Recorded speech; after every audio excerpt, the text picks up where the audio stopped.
Mandy, I can't hear you.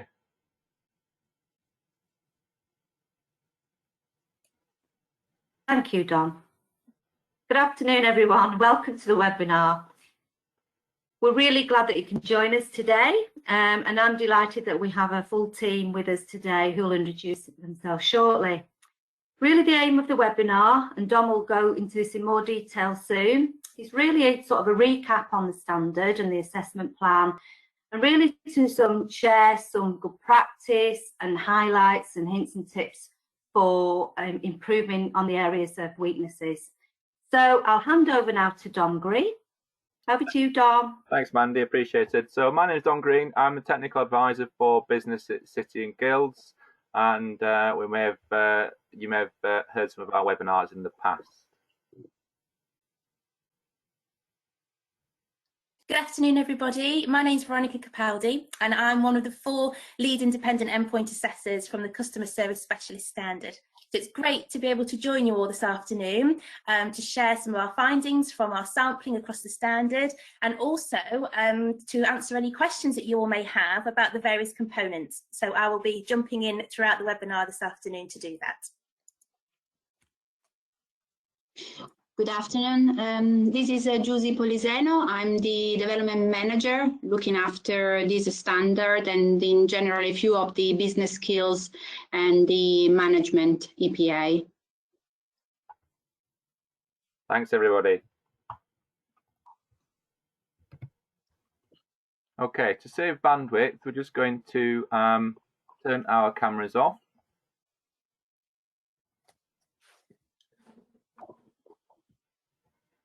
Okay, on the work-based and really try to drill down into that granular detail that's required. So we're going to start off with how to prepare for the on-programme apprenticeship, as well as preparing for Gateway, before we start looking then at the various assessment methods. We're going to actually stop after each section to take questions. Now, we have got an awful lot to get through today, so we're only going to stop for a minute or two to see if there's any questions after each section. But please feel free to write them in the question box on the pane. Mine's on the right of my screen. So please feel free to enter the questions as we go. If there's any questions that don't get answered during the session, what we'll do as per normal is a frequently asked questions document. And once all the questions are answered, we will upload that within about a week to our website. So before we move on, what I want to do is I'm just going to release a very quick poll, or try to, if technology allows me to, and we can basically then get an idea of when your learners are likely to go through endpoint assessment. So if you could quickly answer the question on the screen, that would be really helpful. We've got 3 of these polls, so hopefully they all work. I'll just give it a minute for everybody to vote.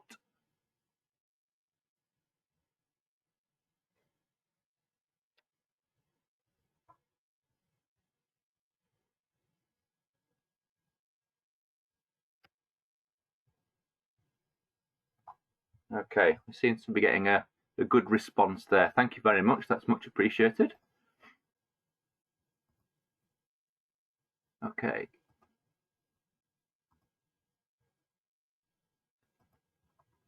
The second poll should be coming up now.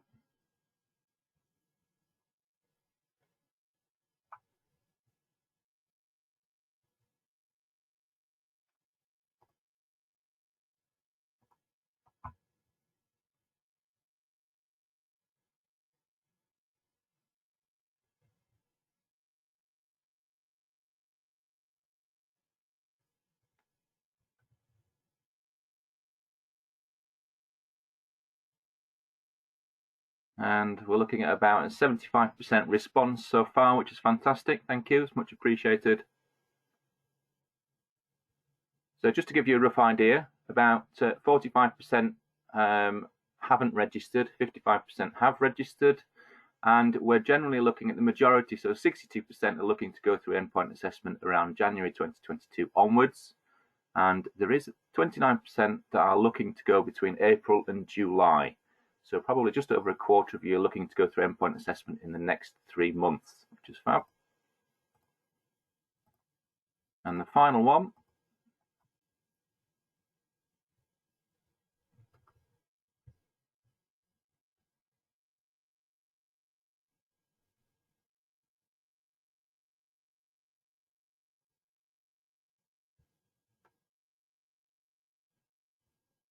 we're up to a 70% answer rate, which is fantastic. Thank you, appreciated.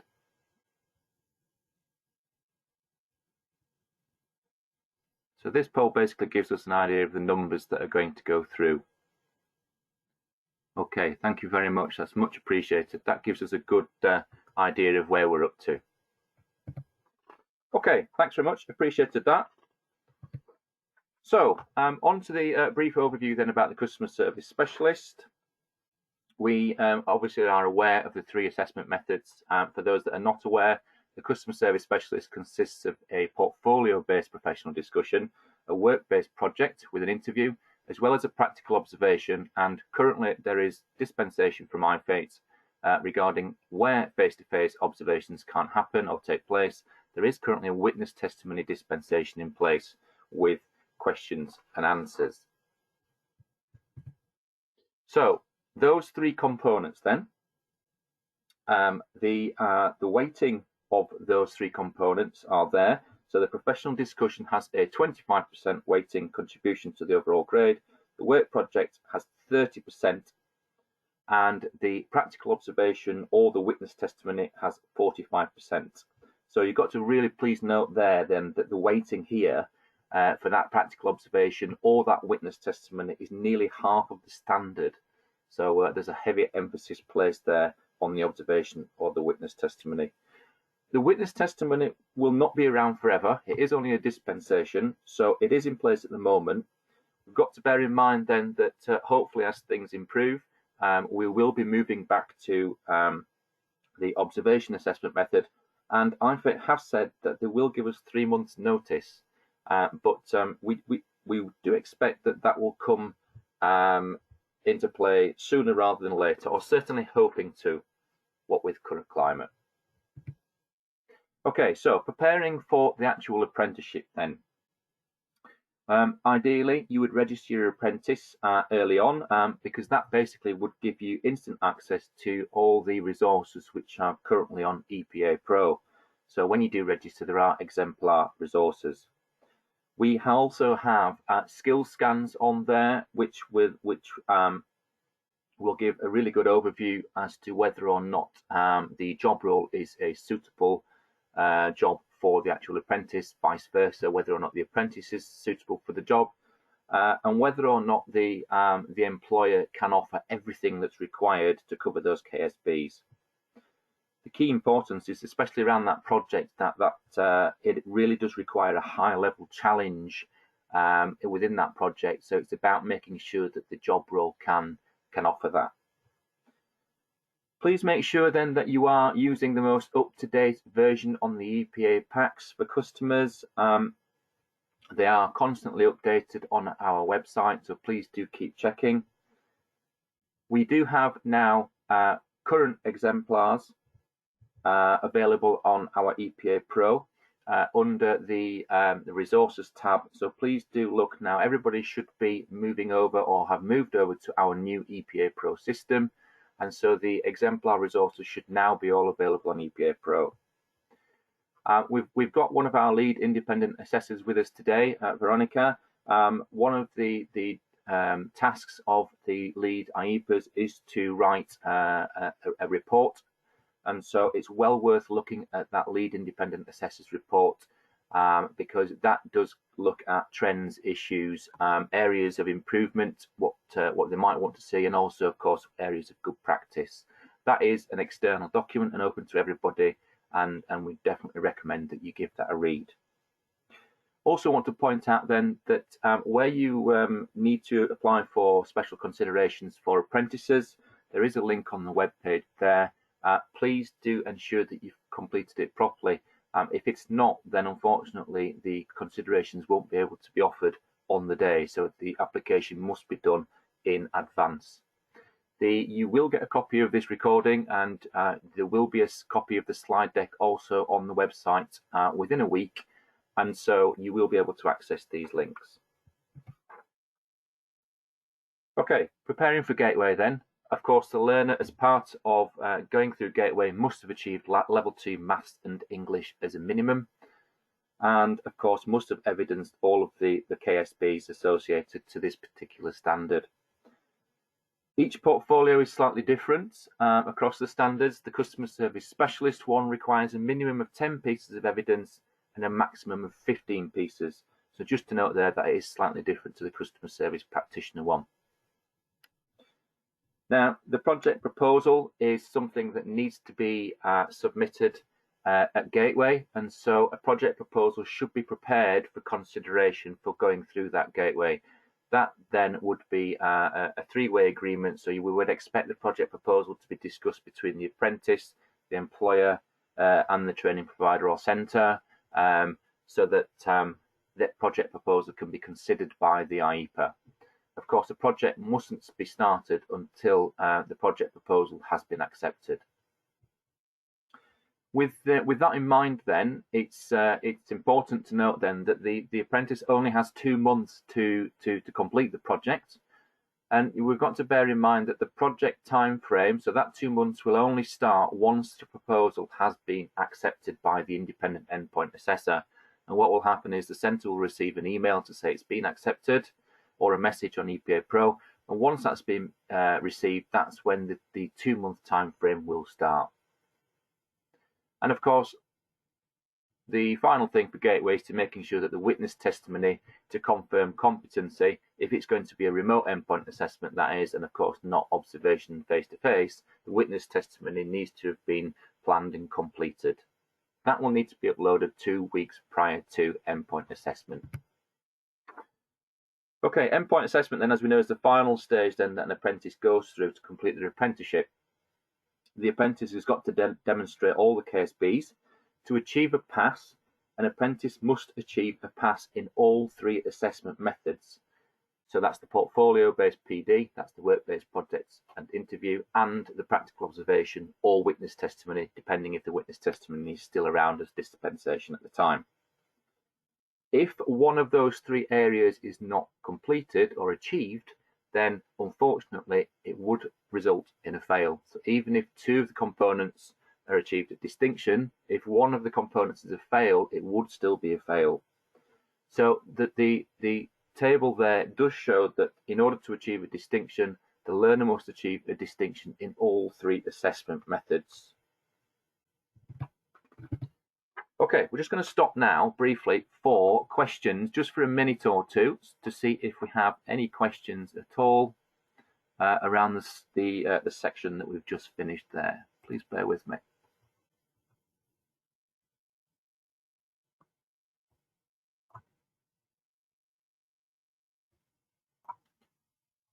So we do have some questions.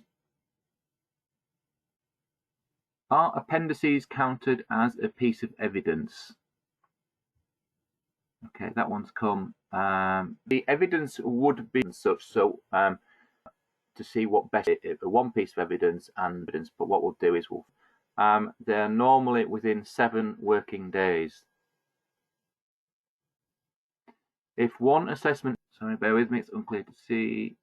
I think assessment method is failed, or 2 assessment methods is failed, then the learner would just resit those components that they failed. And we do have a few more questions coming through, but we do have an awful lot to get through. So what we'll do is we will create frequently asked questions around the questions that have come in. Okay, 15. Remembering then that it's the portfolio that's not directed but not graded. So it's used for planning. How we build that portfolio then is a collection of the apprentice's best pieces of evidence, forming that holistic overview. So basically, where we can map across to many of the KSBs, that's what we'd expect to see as best practice.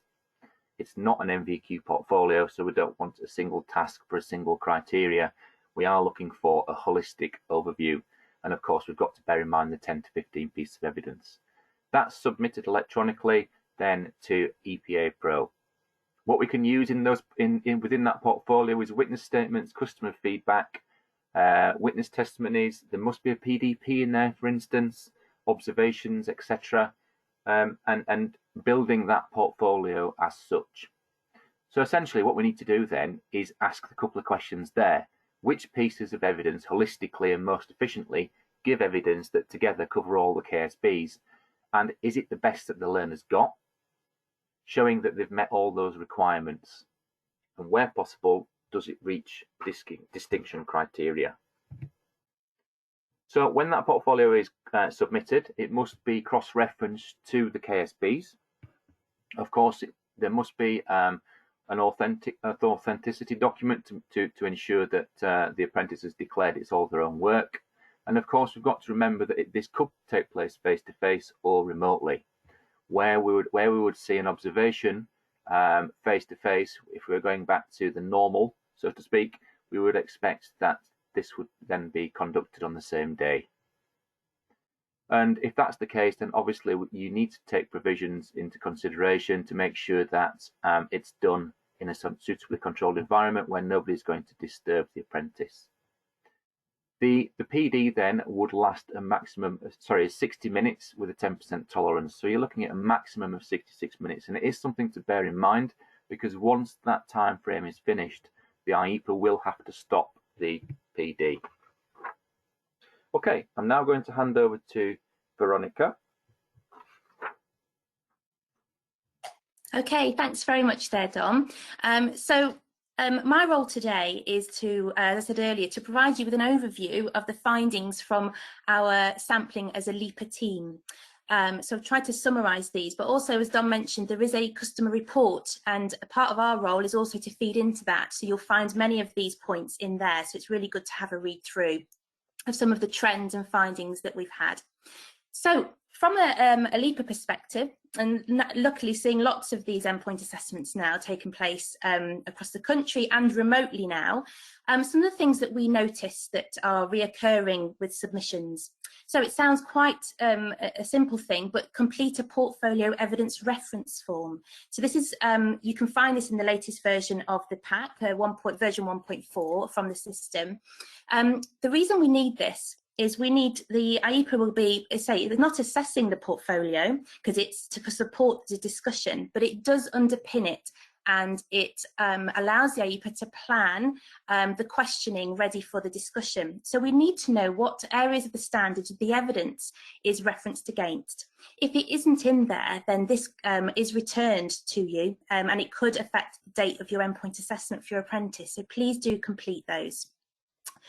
And reference the evidence appropriately. So please do number, name, letter, whatever referencing you want to use on your pieces of evidence, and that they match the evidence referencing that you're putting onto the form.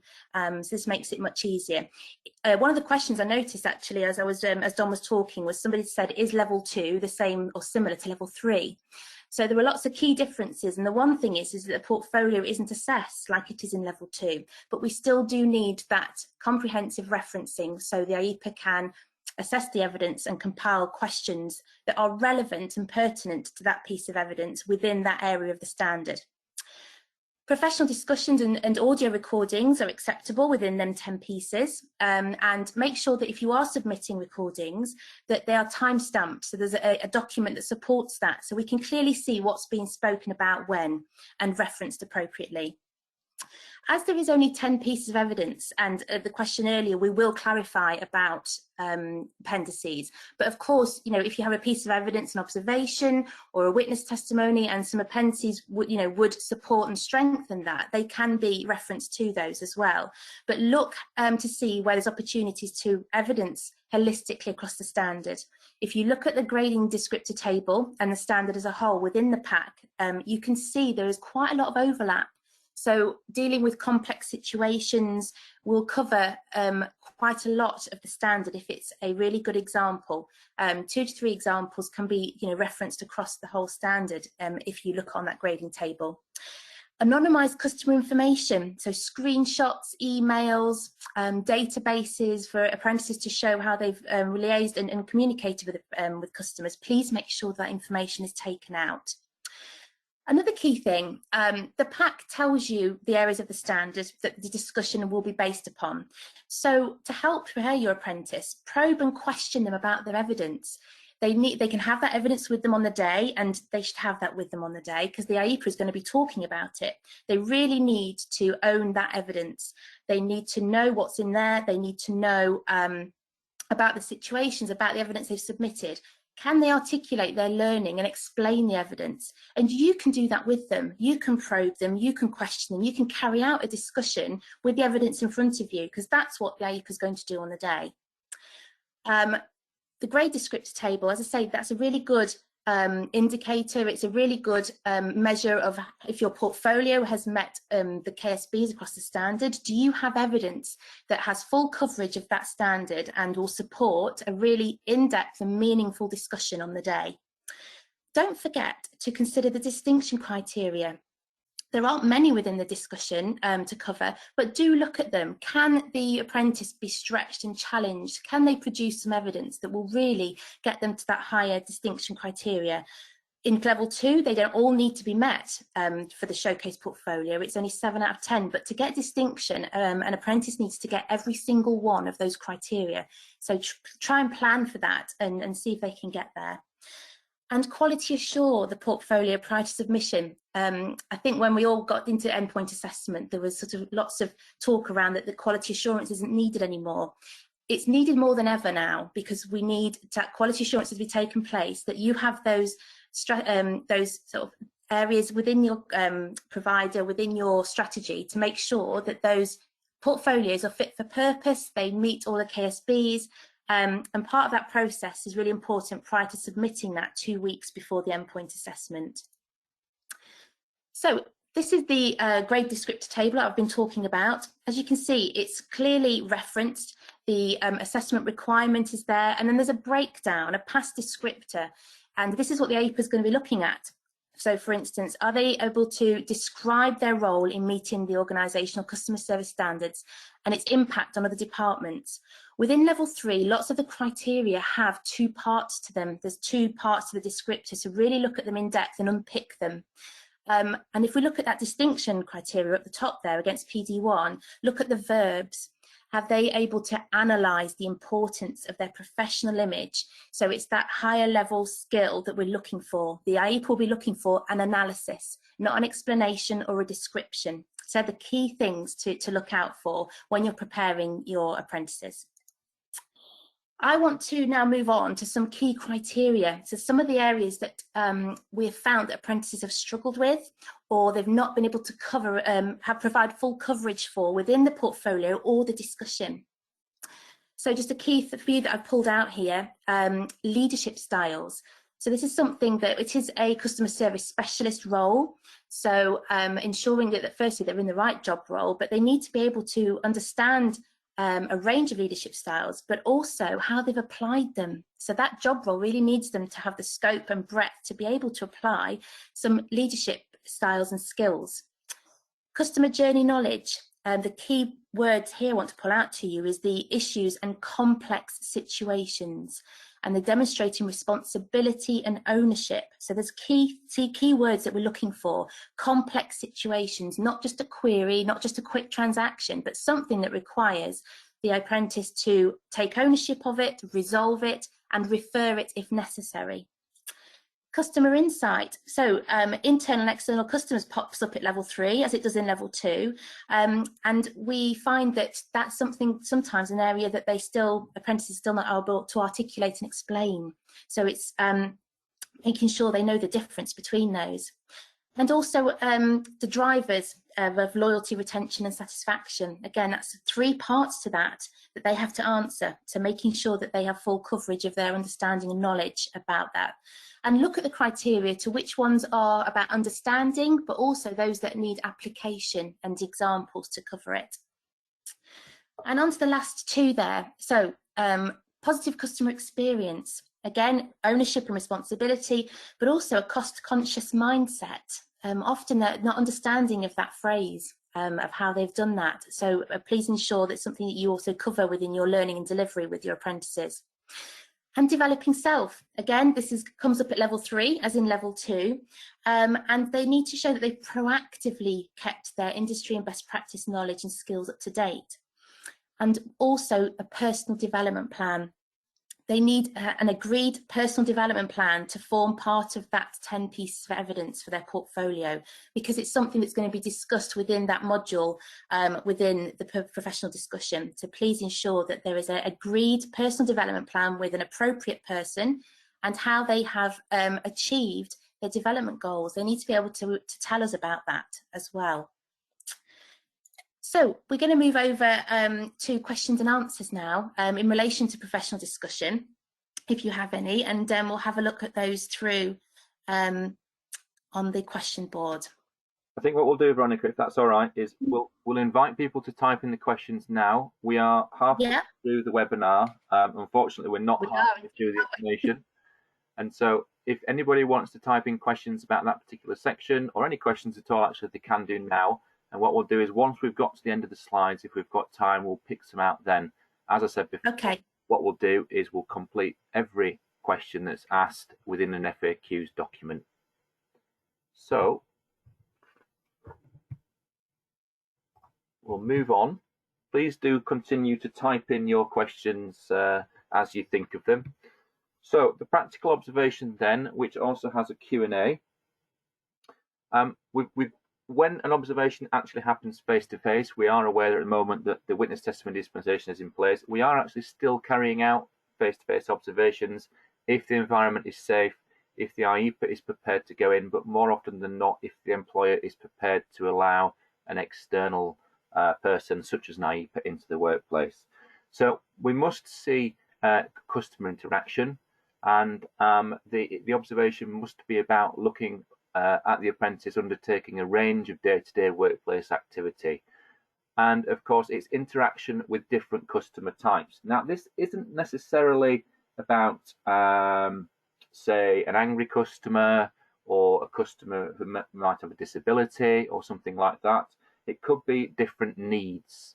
So it might be that they are making a complaint, or they're wanting to ask questions around a particular product or service example. And so we need to take that into consideration. There's 3 different customer types there, and they do vary. When, of course, we do go back to observations full time, it's important that the time of day the observation takes place is appropriate to when the learner's the busiest. The worst case scenario would be the LIEPA turning up at the employer's premises and the learner has nothing to do. The apprentice has nothing to do because it's not busy. If that's the case, make sure then that whoever makes that booking books the observation at the busiest time. Now, as far as the observation is concerned, it does have supplementary question and answers which might be asked just to seek that further clarification on aspects that might not have been seen during the observation. Now, this isn't a case of, well, we know this is not going to happen, so we'll mop it up in Q&A. It's a case of it's 10 minutes there to try and further clarify areas, or if something quite didn't happen to plan, for instance, but we shouldn't be using that 10 minutes to mop up. And so be aware then it is only a maximum of 10 minutes Q&A. So the time allowed for the observation is 60 minutes with a 10% tolerance again, and then 10 minutes Q&A if required. So instead of the observation then, there is a witness testimony dispensation in place. If you're unaware of the witness testimony dispensation, our website does have a recorded webinar on how to conduct that witness testimony. And it's about the apprentice and the provider supporting the employer. We've got to stress here that it's the employer who must complete the witness testimony, but that anybody, so the provider, centre, apprentice can offer to support the employer, but it must be the employer that completes it. Making sure then that all 3 parties, the employer, provider and apprentice, discuss what's going to go into the witness testimony. The employer knows the job role inside out. The provider will for sure know the assessment plan inside out, and the apprentice knows the job role, but will need to answer questions on that witness testimony. So it's really important that all 3 parties are fully aware of what's going in and why. Of course, it's good practice to carry out mocks in anything, but certainly the Q&A around that witness testimony dispensation. So try and carry out mocks where possible before endpoint assessment. An audio witness testimony can be used and it can be effective, but it's about carefully planning that. So making sure then that it does cover all the criteria required. So to reiterate then, it is the provider's responsibility to check the witness testimony. So although the witness testimony is written by the employer, the provider's responsibility is there to check that what's being written is fit for purpose. Bearing in mind then that that witness testimony should cover all of the past, and where the learner is capable of going for a distinction, all of the distinction criteria if possible as well. So that particular witness testimony then should showcase the apprentice's skills and directly is in direct replacement of the observation. Once the witness testimony, during that witness testimony, the Q&A which follows then would last a maximum of 30 minutes. So the Q&A around the witness testimony would be 30 minutes long. Okay, I'm just briefly going to pass back to Veronica then to point out some of the key areas to do with the witness testimony. Okay, thanks very much, Dom. So, as Dom mentioned, it's a direct replacement for the observation. A large part of the standard, 45%. So when we look at the grade descriptor table in a moment, you'll see how many different criteria need to be covered. Key things that we've noticed when we get our witness testimony submitted with the evidence, that name, job description, the position, relationship to the apprentice is often missing. So we need to know and establish who has compiled that witness testimony and agreeing that they were a true account of what's happened. The witness must be in a role equivalent to first-line management of the apprentice, or above, so a team leader. Using the term colleague is insufficient. We need to see and know how that person had responsibility for the apprentice. And often a colleague can be somebody who is mentoring, supporting that apprentice, but please explain to us then what that is relationship that they have with them. The witness must have to work with the apprentice for a minimum of 3 months during the course of their apprenticeship. And also we often have dates missing against the examples. So just moving on to the next slide, when we talking about examples, we don't want the exact day, but the month and year, please, of when that occurred, just so we can establish when that happened and to validate and authenticate those examples with the apprentice. It has to be generated on programme. Sometimes we get examples that weren't generated on programme, which we can't use. And they have to be really clear examples of direct observation where the apprentice demonstrated competency against that standard whilst they were on programme. Just moving on to this, the grade descriptor table, this is just a snapshot, but there are 21 OBs to look at. There is some overlap between the pass and description descriptors and criteria, but please do look at that and you can see how much of the standard is expected to be covered by either face-to-face observation or the witness testimony. So it's key that time and care is taken to compile that witness testimony. Some of the key criteria. So during the Q&A that we conduct now as part of the remote dispensation assessment method, the LIEPA will use some of that 30 minutes to establish evidence and understanding of these 4 criteria. So sometimes these are not explicitly evidenced during face-to-face, or it's not easily evidenced within the witness testimony. So we ask the apprentice about these 4 areas. So it's important that they are prepared for these and they know and they have prepared answers and they're able to articulate the different areas of the standard here. So OB 1, 3, 4 and 10.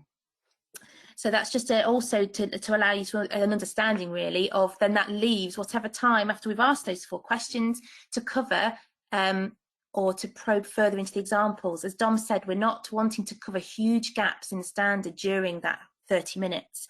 And when it's on the day, it's only 10 minutes. So it's really about clarification, establishing some clear idea of the examples. It's not to ask the apprentice for new examples to cover large gaps, because there's not time to do that, and it should be in the witness testimony.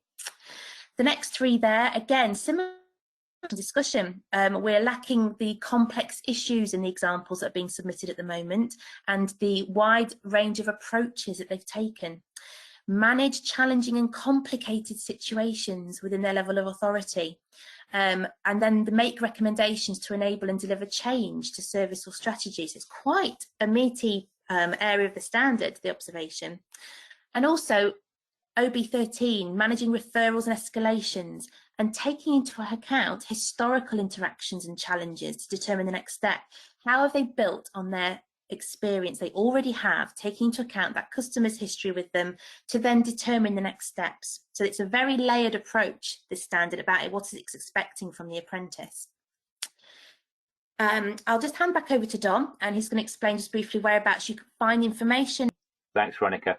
So just to reiterate then, we have done a recorded webinar on this already. And so if you do require further information about the witness testimony dispensation, which I'm sure many of you will, you can see the link there on our City and page, updates and webinars, and then any update directly within a day or two once the recording has been saved. It will also be uploaded onto our website here. So you can see there then that the one highlighted under the updates, customer service witness testimony dispensation, it's a YouTube link. So we've recorded the webinar previously, converted it into a YouTube for you to look at. So it's essentially shot for any of you who are running other standards within the business portfolio, such as business administrator. We do have one next Thursday. There's also a registration link on this particular page for next Thursday's business admin webinar. So any updates and webinars are found under the qualifications, business skills, updates and webinars page. Okay, as we are running slightly behind with the questions and answers, if you do have any questions around the witness testimony section that we've just been through there, please do continue to type them into the question answers page, and we'll try and pick them out at the end. And once again, we will create the FAQs if we can't have time to answer them ourselves. Okay, so I'm just going to pass back to Veronica now, who's going to look at the work-based project support supported by the interview. Okay, thank you very much. So Don mentioned at the beginning there about preparing for the apprenticeship. So the work-based project is something obviously that is conducted and completed during the endpoint assessment at the end of the apprenticeship journey. But one of the things that you apprentices, you can do is to start to look at possible areas of customer service provision that could be the basis for the project. And by areas of the customer service, the project component is not about thinking of an idea for an improvement. The improvement comes at the end of that process. So it's about looking at common areas of customer service failure. Where is parts of the business or customer service that particularly at the moment is not working well? And this can start to formulate an idea for a question and the basis of the research. So let's go back to, before we go through any of that, let's go back to Gateway. So project proposal, please make sure that you submit project proposals on the most up-to-date forms. Again, 1.4 that you can download from the system. And you have 500 words to do this. The proposal is then sent to the LIEPA via our endpoint assessment team, and the time frame for the proposal for the actual project is 2 months. But that does not start, and it mustn't start until the LIEPA has approved the project proposal.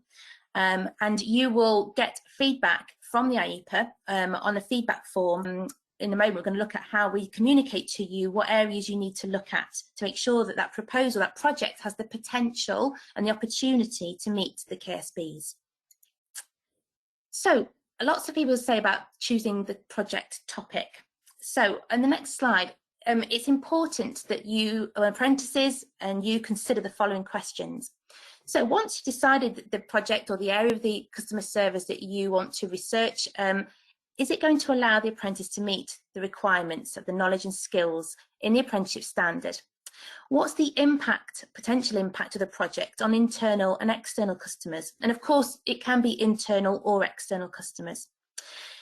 Can meaningful research be gathered to support the project? A huge part of the standard that is missed or is not doesn't have very good coverage at the moment is the research and the feedback and analysis.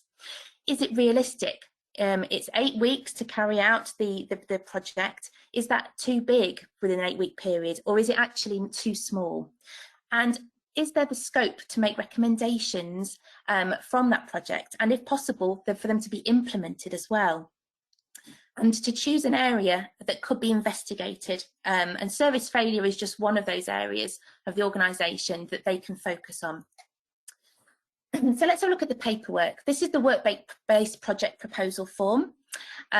Key things to note that we often have to send them back is to ensure a title is included. And a title can be a question, and they're often the ones that work the best, where you're asking a question. Ensure the summary includes how the project will address each area of the standard. And there is some exemplars that you can have a look at on the system, on the EPO Pro system. And ensure it's approved and signed. We often get blank areas for the employer's signature. It has to be approved, it's something that they are happy to sign off, and that will come back to you if not and be rejected. Once we've proposal of how looked at it and think potentially this is going to meet these areas of the standard, so do this in compilation of looking alongside this descriptor table, and that will help you to make sure it's kind of like a tick list that your project is going to have full coverage of the standard. So this is the planning checklist again, which is available to download as part of the resources, and it's just an area that you can start to write comments. Once you've thought of the title, the idea of what you're going to research for this project, the apprentice can then start to make notes. Does it have evidence of this? Is this going to provide full coverage? And it's just a really helpful tool for you to may not fit. This is something that we do as IEPAs in a similar document. When we look at the proposals, we do a yes and no, where we think it's got scope and potential. So please do use that. And this is what will come back to you as part of your feedback. It will be sent, supported by the assessment requirements table. They will give feedback of each of the areas where they don't feel it's going to provide full coverage, and that it's completely, it needs to be a new proposal altogether on that to make sure. Criteria that we find that is commonly missed, or apprentices fail their work-based project and interview based on these criteria. So communicating with customers, how do they gain full information on their experience? And recommend improvements to others. So there's 2-3 parts to that. They often can make recommendations or improvements, but they haven't communicated fully with customers, internal or external. Customer journey knowledge. We need them to critically evaluate the possible journeys of their customers. So that, again, it's a higher level skill, isn't it? Critically evaluating something is not just explaining one instance of what happened to one customer. It's all the possible journeys and touch points that they have with the organisation. Providing a positive customer experience. So explore and interpret customer experience to inform a positive result for customer satisfaction. So again, this is about exploring, getting information, feedback from customers, and then interpreting that data. Proactively gathering it through a variety of methods. So we need more than one and not just talking to somebody.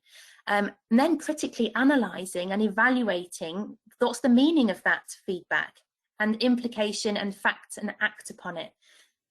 Analysing customer types. So this is probably the most common area that is not included in the report, the final project report. And if something isn't in the report, it's very difficult for the apprentice to then answer during the interview.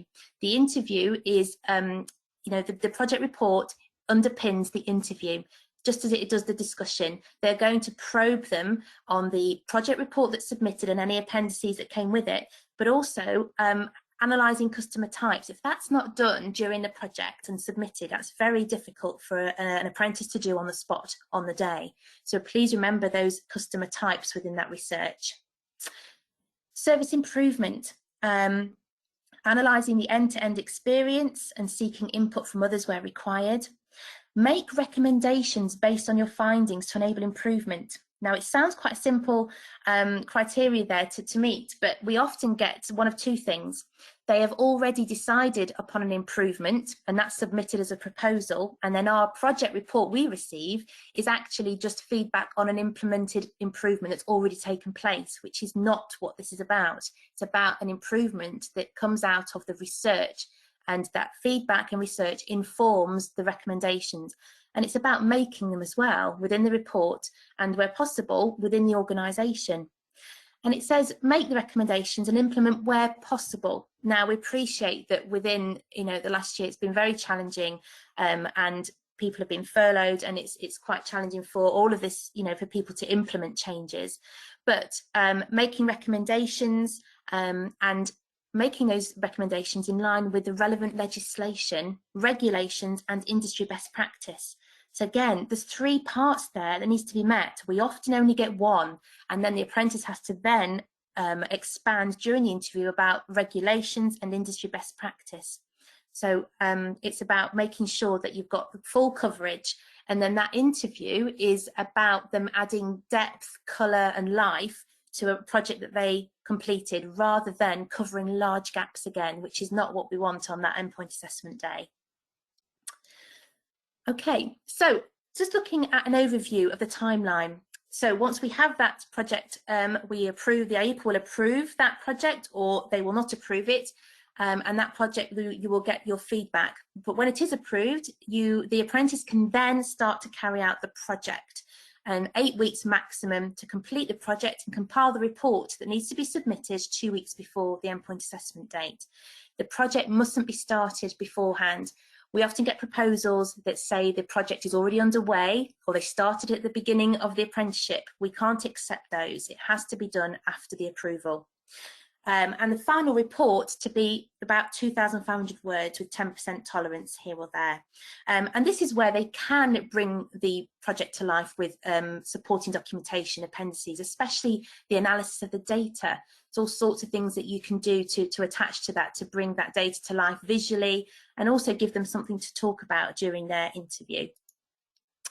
I wanted to share with you, because we often, I know that Mandy and Dom often get asked about, well, what would be a good one? What does a good one look like? And this is something that we're working on, and we're going to put examples of potential projects, titles within the EPA Pro system. So this is just one that I had the pleasure of carrying out the endpoint assessment for, because as LIEPAs we also do that to ensure that we're current and fresh, and we know exactly what's happening during these endpoint assessments. So the project title was an investigation into the reasons behind poor performance within the customer complaints team. So this apprentice looked after a bank of customer service advisors, and noticed that when they were going to the head of the department for their PDRs, there was consistently poor performance within the complaints team in terms of their call handling, the times, how long they were taking. So she'd noticed this as a recurring issue from feedback from her colleagues, that there was such low scores. So this was something that was noticed across the apprenticeship, and the majority of this apprentice's project was her investigating the reasons why. So she wanted to know, why was this area failing in terms of customer service?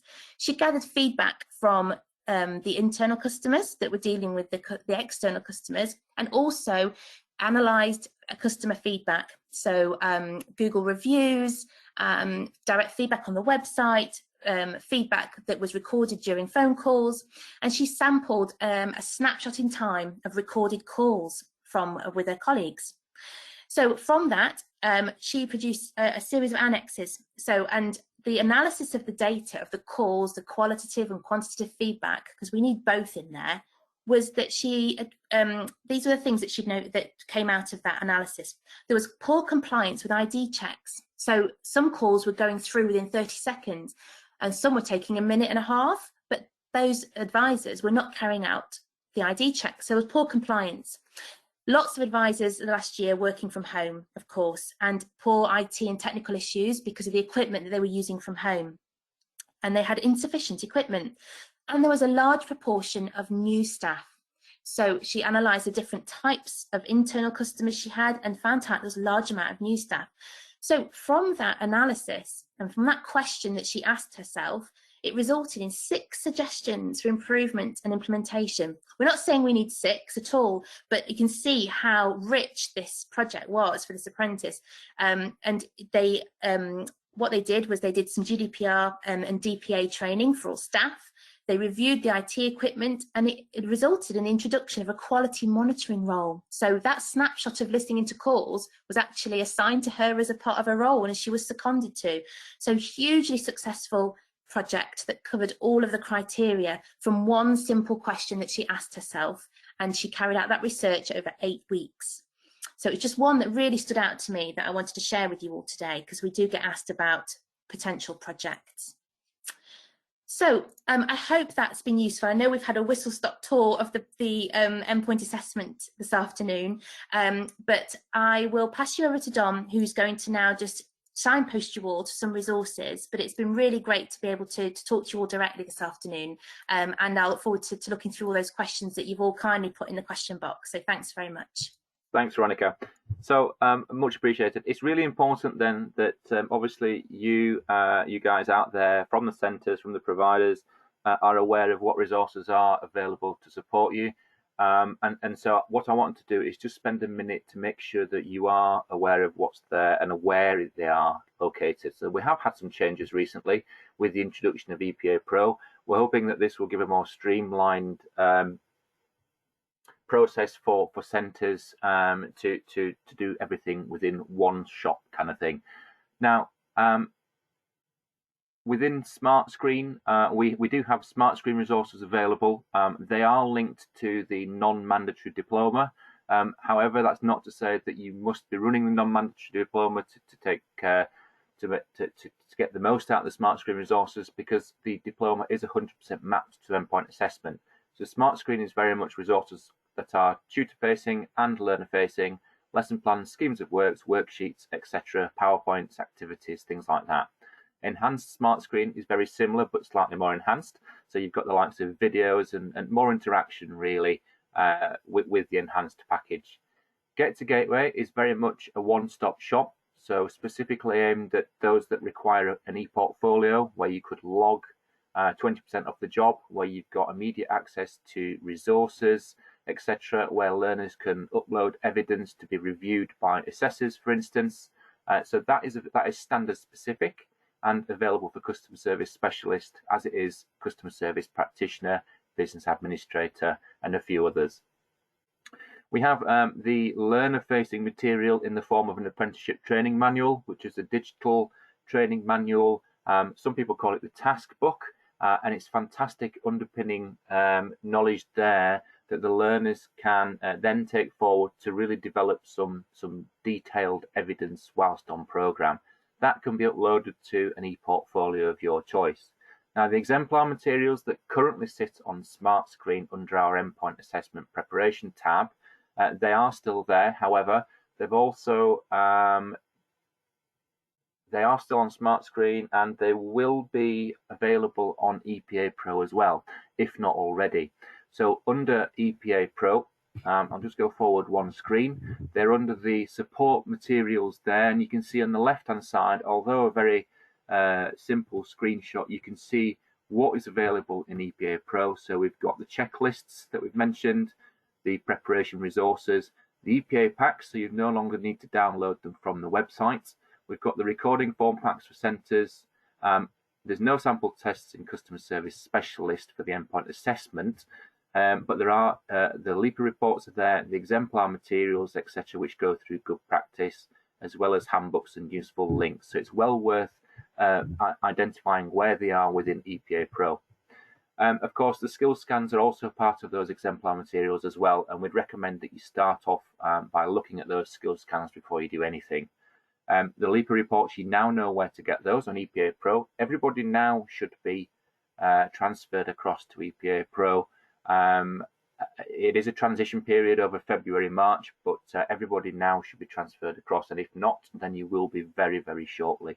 And just a reminder then about the recorded webinars, where they sit, they will sit on the website still. And of course, you are on this webinar now live with us, so presumably you have been told about it either by a colleague or had an email update. If you personally haven't had an email update, we recommend then that you follow the link.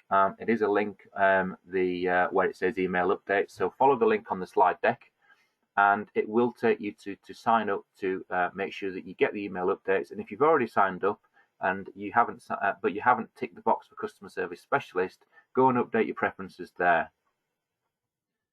And of course, special dispensation, we mentioned briefly before. If an apprentice needs to apply for special dispensation, then that also is a link here, which will take you to the special dispensation page on our website, which you must complete in order to get extra time, etc. Okay, so that's where the EPA Pro support materials now sit. And what we're going to do is, for the last couple of minutes, we are aware that it's 2 minutes to 2. We're just going to try and answer some of the questions all together. Apologies, we have had an awful lot of information to give you, which hasn't left much time for questions. However, like we said previously, we will look at the FAQs and answer them all and put them up on the website.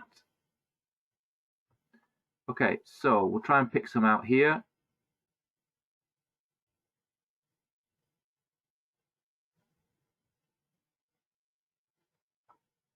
Witness testimony from Chris. Might you keep this to supplement the observation after, I presume that says after the dispensation has disappeared? That's very unlikely, because the witness testimony actually is an IFATE dispensation, so they will no doubt stop the dispensation when it's safe to carry out observations face to face again.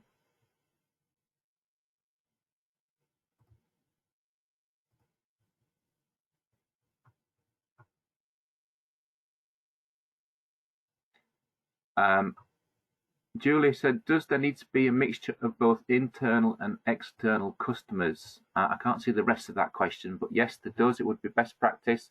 It's certainly, yes, internal and external customers is mentioned within the assessment plan.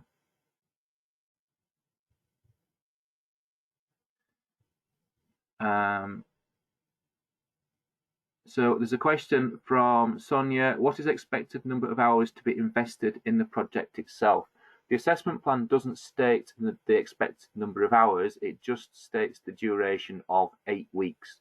So the project must have been completed and the report written within that 8-week period. Now, obviously, some learners will get more time than others because it depends on their employer, the job role, etc.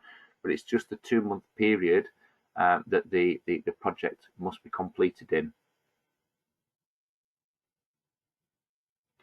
So does the project need to have been implemented in the 8 weeks? Ideally, the project would be implemented. And so where possible, we would expect the project to be implemented.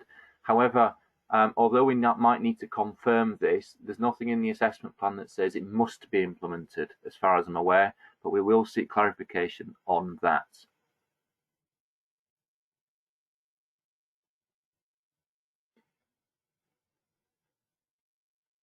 Okay, how do I get a login for EPA Pro? So our teams will actually contact you to move over any bookings that you've got in place already onto the EPA Pro system.